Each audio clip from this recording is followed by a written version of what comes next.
Let's say a man believes that at the end of every rainbow there is a pot of gold. Now, he keeps this belief kind of to himself. His friends know about that he has this belief, but he spends his time, he spends his money searching for this pot of gold. And it makes this man happy. It's that little piece of magic in this guy's life.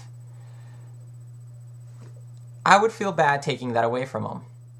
He's not hurting anybody. He's spending his money. I would feel bad taking away that piece of magic out of his life.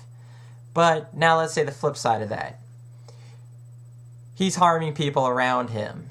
He's handing out pamphlets. He's calling people fools for not believing the same thing that he believes about the pot of gold at the end of the rainbow. He indoctrinates his children to a sick degree with this belief.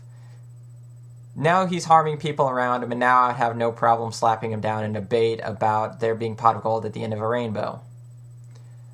You obviously see where I'm going with this. Christianity. Somebody believes that there's a God. That's fine. They tithe, they go to church, they use their time, they use their money.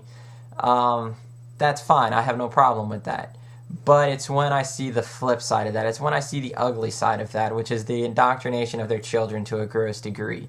The, calling people fools for not believing in what they believe. The trying to put creationism in our schools. This is the gross side of Christianity. The people who are doing that, I would have no problem taking away that little piece of magic in that person's life because it's harming people around them. Now, as for your question, what does atheism have to offer? I take the stance of why does a belief in something one way or another need to offer anything? I believe that Macs are better than PCs. Well, that doesn't mean that a part of my life has just been fulfilled. Well, let's say that it does. We'll use the example that I just used. This man that believes that there's a pot of gold at the end of a rainbow, or every rainbow. He has this belief. That belief keeps him going. That belief makes him happy. Does that mean that it's true? Just because it fulfills some void in his life, does that mean that it's true? Of course not.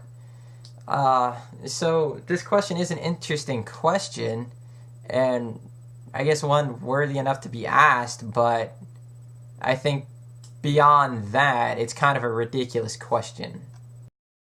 So now to answer your question, what does atheism have to offer? I believe the answer is different for every atheist. To me, my number one answer is there is no God telling me what my purpose of life is. I have to go out and find it and figure it out myself.